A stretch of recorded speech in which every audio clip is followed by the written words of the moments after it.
السلام علیکم ورحمۃ اللہ وبرکاتہ۔ ناظرین، جب کبھی آدمی کسی کے خلاف دل میں بغض، نفرت، عداوت اور دشمنی رکھتا ہے تو اس پر بیجا تنقیدیں شروع کرتا ہے، اس کی ہر چیز سے نفرت کرتا ہے، چاہے وہ چیز نفرت کے لائق رہے یا نہ رہے۔ جب تنقید کرتا ہے تو یہ بھی نہیں سوچتا کہ تنقید معقول ہے یا نہیں، اعتراض قابل قبول ہے یا نہیں۔ اندھی دشمنی میں جھوٹ کا سہارا لیتا ہے، جھوٹ پر جھوٹ بولتے جاتا ہے اور سمجھتا ہے کہ اس نے بہت بڑا کارنامہ انجام دیا ہے۔ انہی میں سے ایک بہت بڑے علامہ جناب فاروق رضوی صاحب ہیں، جو LLB نہ ہونے کے باوجود بھی اپنے نام کے ساتھ LLB لگا کر جھوٹی ڈگری منسوب کرتے ہیں۔ چلیے سنیں موصوف کیا کہتے ہیں۔ پھر بنی ہے اور بازو میں کیا ہے؟ مدینہ شریف۔ پھر آگے بڑھیں، اس پر ہے قبۃ الصخرہ، جہاں حضرت عیسیٰ علیہ السلام کی پیدائش ہوئی۔ عام طور پر لوگ اس کو بیت المقدس سمجھتے ہیں، لیکن ہے حقیقت میں قبۃ الصخرہ۔ لیکن یہ بھی ہمارے لیے قابل احترام ہے، اس لیے کہ یہاں حضرت عیسیٰ علیہ السلام کی ولادت ہوئی ہے۔ یہ وہی نوٹ ہے شیخ صاحب دکھا رہے ہیں۔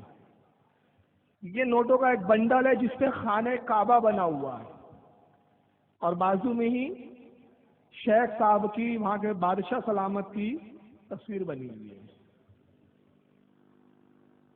یہ ہر بات پہ ہمیں بدعت کے طعنے دیتے ہیں۔ میں ان سے پوچھنا چاہتا ہوں کہ نوٹوں پر تمہارے امیر المومنینوں کی تصویریں ہیں، یہ سبق ان کو کیوں نہیں سنایا؟ بخاری شریف کی حدیث آج تک انہیں کیوں نہیں بتائی؟ رسول اللہ کی سنت کے خلاف، سنت کو ترک کر کے یہ بدعت کیوں رائج کی گئی؟ اللہ کے نبی کے زمانے میں جو سکے چلتے تھے اس پہ کسی کی تصویریں نہیں تھی، کسی کے عکس نہیں تھے، بلکہ نبی نے ارشاد فرمایا تھا، سرکار فرماتے رحمت کے فرشتے اس گھر میں داخل نہیں ہوتے جس گھر میں تصویر یا کتا ہو۔ یہ بخاری تو بڑی کرتے ہیں یار، اس وقت تم کو بخاری کیوں نہیں دکھتی؟ یہ سبق تم بخاری کا ان نجدی عیاشوں کو کیوں نہیں سکھاتے کہ تم نوٹ پر اپنی تصویر کے بغیر بھی نوٹ نکالے جا سکتے ہیں؟ کئی ملک میں جہاں پر کسی بادشاہ کی تصویریں نہیں ہیں، کئی ملک ہے، کئی ممالک ہے جہاں بادشاہ کی تصویریں نہیں ہیں۔ مثلا ایران کے نوٹ دیکھیں گے اس میں بادشاہ کی تصویر نہیں ہوتی۔ اور بھی کئی ممالک ہے جہاں کے میں نے نوٹ دیکھے ہیں، اس پر بادشاہ کی اور وہاں کے کوئی بڑے آدمی کی تصویر نہیں ہوتی۔ اللہ کے رسول صلی اللہ علیہ وسلم فرماتے، یہ بھی بخاری اور مسلم کی حدیث، سرکار فرماتے قیامت کے دن تین لوگوں پر سب سے زیادہ سخت عذاب ہوگا۔ قیامت کے دن 3 لوگوں پر سب سے زیادہ عذاب ہوگا۔ پوچھا گیا یا رسول اللہ وہ 3 کون ہیں؟ ارشاد فرمایا، ایک وہ جو نبی کو قتل کرے، پہلا وہ جو نبی کو قتل کرے، دوسرا وہ جس کو نبی قتل کرے۔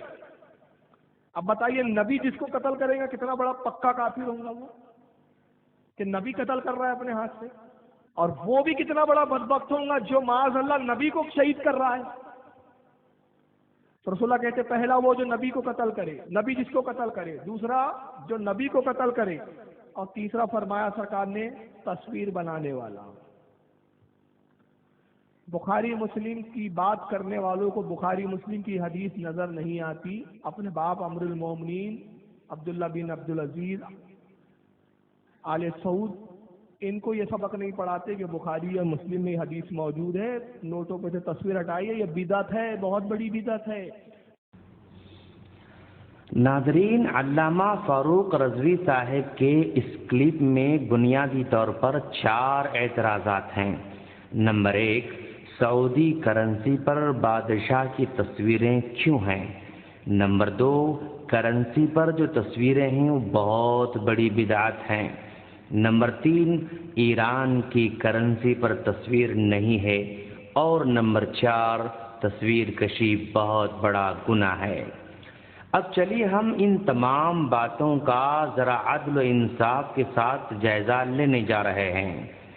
موصوف کو اہل حدیثوں پر اپنے بغض کے اظہار کے لیے جو مدعا ملا تو وہ بھی کرنسی کا ملا۔ کرنسی پر اعتراض تو کیا لیکن پھر وہی اپنا گھسا پٹا گھٹیا الزام بدعت کا لگا دیا۔ فاروق صاحب کے پاس اگر ذرا سا بھی علم ہوتا یا سمجھ ہوتی تو اس پر بدعت کے الزام نہیں لگاتے، کیونکہ بدعت ایسا کام جو نبی کے زمانے میں نہ تھا اور اب اس کو ثواب سمجھ کر دین سمجھ کر کیا جا رہا ہو، جیسا کہ فرمان رسول ہے۔ وعن عائشة رضی اللہ تعالی عنہ قالت قال رسول اللہ صلی اللہ علیہ وسلم من احدث فی امرنا هذا ما ليس منه فهو رد، رواہ البخاری و مسلم۔ یہ بخاری و مسلم کی روایت ہے۔ حضرت عائشہ صدیقہ رضی اللہ تعالی عنہ فرماتی ہیں کہ اللہ کے رسول صلی اللہ علیہ وسلم نے فرمایا، جو ہمارے اس دین میں نیا کام شروع کرے، جو ہمارے اس دین میں نیا کام شروع کرے جو اس میں نہیں تھا تو وہ کام مردود ہے، یعنی ثواب کی نیت سے دین سمجھ کر نیا کام کرنا، اس کو بدعت کہا جاتا ہے۔ اب ذرا انصاف کے ساتھ بتائیں، سعودیہ کی کرنسی پر جو تصویریں ہیں کیا ان کو ثواب سمجھ کر یا دین سمجھ کر پرنٹ کیا جاتا ہے؟ نہیں جناب، ایسا تو نہیں ہے، پھر اس کو بدعت کیوں کر کہا جا سکتا ہے؟ فاروق صاحب، آپ کو اور آپ کی پارٹی کے نام نہاد علماء کو لگتا ہے فقہ صحیح نہیں پڑھائی گئی ہے، اسی لیے ہوائی جہاز کے سفر کو، کار کے سفر کو، لائٹ کو، فین کو، فون کو بھی بدعت کے الزام لگاتے ہوئے کہتے ہیں کہ یہ سب نبی کے زمانے میں نہیں تھے، لہذا یہ بھی بدعت ہو گئے۔ جناب عالی، کیا آپ کو اتنی بھی سمجھ نہیں ہے کہ جہاز، کار، لائٹ، فون کا استعمال بطور ثواب یا دین سمجھ کر نہیں کیا جاتا ہے؟ یہ انسانی زندگی کی ضرورتیں ہیں، ان کو بطور ثواب یا دین کے کوئی بھی استعمال نہیں کرتا ہے، لہذا ان کے استعمال کو بدعت قرار دینا سراسر دین سے ناواقفی کی علامت ہے۔ فاروق صاحب، اس موقع پر آپ کو یہ بتا دوں کہ لوگ آپ کو جھوٹوں کا سردار کہتے تھے، لیکن مجھے یہ ذرا بھی اچھا نہیں لگتا تھا، کیونکہ ایک اتنے بڑے آدمی کو جھوٹوں کا سردار کہنا سراسر گستاخی ہے۔ میں سمجھتا تھا کہ شاید لوگ غصے میں اس طرح کی بات کہتے ہوں گے، لیکن آج آپ نے لوگوں کی بات کو سچ کر دکھایا۔ اتنی بڑی محفل میں جس میں علماء بھی ہوں گے، انجینئر بھی ہوں گے، ڈاکٹرز بھی ہوں گے، LLB والے بھی ہوں گے، ایران کا سفر کرنے والے بھی ہوں گے، آپ نے یہ کہا کہ ایران کی کرنسی پر کسی کی تصویر نہیں ہوتی ہے۔ فاروق صاحب، کتنی بڑی جھوٹ بات کہی آپ نے۔ کیا آپ کو اتنی بڑی محفل میں جھوٹ بولتے ہوئے شرم محسوس نہیں ہوئی؟ کیا آپ کو اتنا بھی خیال نہیں رہا کہ سامعین میں سے اگر کوئی کراس چیک کر لے تو کیا حشر ہوگا؟ فاروق صاحب، معذرت کے ساتھ میں کہوں گا، اب اگر کوئی آپ کو جھوٹوں کا سردار کہے تو میں تو دفاع نہیں کروں گا۔ اور جانتے ہیں آپ، کچھ لوگ آپ کو ان پڑھ لوگوں کا ہیرو بھی کہتے تھے، آج یہ بات بھی صحیح نظر آ رہی ہے، کیونکہ اتنی بڑی محفل میں کسی ایک نے بھی نہیں کہا کہ یہ غلط ہے، بلکہ الٹا سبحان اللہ کہہ کر ایک جھوٹ کی تائید کر دی۔ فاروق صاحب، کیا آپ کو نہیں معلوم کہ جھوٹ بولنا منافقین کی علامت ہے؟ وعن ابی ہریرہ رضی اللہ تعالی عنہ قال قال رسول اللہ صلی اللہ علیہ وسلم آیت المنافق ثلاث اذا حدث کذب وَإِذَا وَعَدَ أَخْلَفَ وَإِذَا اؤْتُمِنَ خَانَ، رواہ البخاری و مسلم۔ حضرت ابو ہریرہ رضی اللہ تعالیٰ عنہ کہتے ہیں کہ اللہ کے رسول صلی اللہ علیہ وسلم نے فرمایا، تین نشانیاں ہیں جب بات کرے تو جھوٹ بولے، اور جب وعدہ کرے تو وعدہ خلافی کرے، اور جب اس کے پاس امانت رکھی جائے تو امانت میں خیانت کرے۔ یہ بخاری اور مسلم کی روایت ہے۔ اور ایک حدیث میں منافق کی چوتھی علامت یہ بتائی گئی ہے، وَإِذَا خَاصَمَ فَجَرَ، جب لڑائی ہو تو گالی دے۔ اس حدیث کی دو علامتیں تو آپ میں پکی پائی جاتی ہیں، ایک تو آپ قدم قدم پر جھوٹ بولتے ہیں، اور دوسری اپنے مد مقابل کو خوب گالی دیتے ہیں، سب کو ناجائز اولاد ہونے کی سرٹیفکیٹ دیتے رہتے ہیں۔ ایسے لگتا ہے کہ آپ کی ڈیوٹی ہی یہ ہے کہ لوگوں کے کمروں میں جھانک جھانک کر دیکھنا اور پتہ لگانا کہ کون جائز ہے اور کون ناجائز ہے۔ کتنی بری بات ہے فاروق صاحب، کتنی گندی ڈیوٹی اپنے سر لے کر بیٹھے ہیں آپ۔ اگر آپ اپنے آپ کو عالم سمجھتے ہیں تو العلماء ورثۃ الانبیاء کے مطابق، یعنی علماء انبیاء کے وارث ہوا کرتے ہیں، اور انبیاء کے وارث ایسا گھٹیا کام کسی کے کمرے میں تانک جھانک کرنا تو نہیں کر سکتے۔ یا تو آپ اپنے آپ کو علماء میں شامل ہی نہ کریں، یا آپ اگر زبردستی علماء میں شامل ہی رہنا چاہتے ہیں تو براہ کرم اس طرح کی جائز ناجائز اولاد کی گھٹیا باتیں کرنا چھوڑ دیں۔ اس طرح کی بازاری باتیں علماء کو اچھا نہیں لگتے ہیں، اور آپ کا پڑھا لکھا طبقہ بھی اس کو سخت ناپسند کر رہا ہے۔ پتہ نہیں آپ کو معلوم ہے یا نہیں ہے۔ اور فاروق صاحب، بات یہیں ختم نہیں ہوتی۔ آپ نے تصویر کشی پر جو عذاب والی حدیث سنائی ہے نا، اس کو آپ نے بخاری اور مسلم کی حدیث کہا ہے۔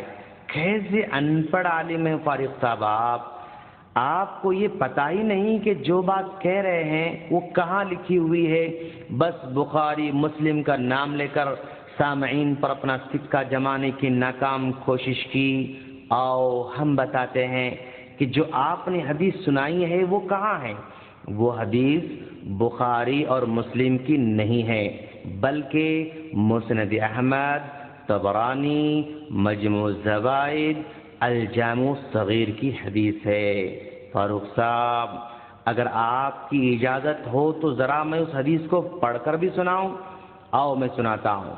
عن ابن مسعود رضی اللہ تعالی عنہ قال قال رسول اللہ صلی اللہ علیہ وسلم اشد الناس عذابا يوم القيامة رجل قتل نبيا او قتله نبي او رجل يضل الناس بغير علم او مصور يصور التماثيل رواه الطبراني واحمد ومجمع الزوائد والجامع الصغير۔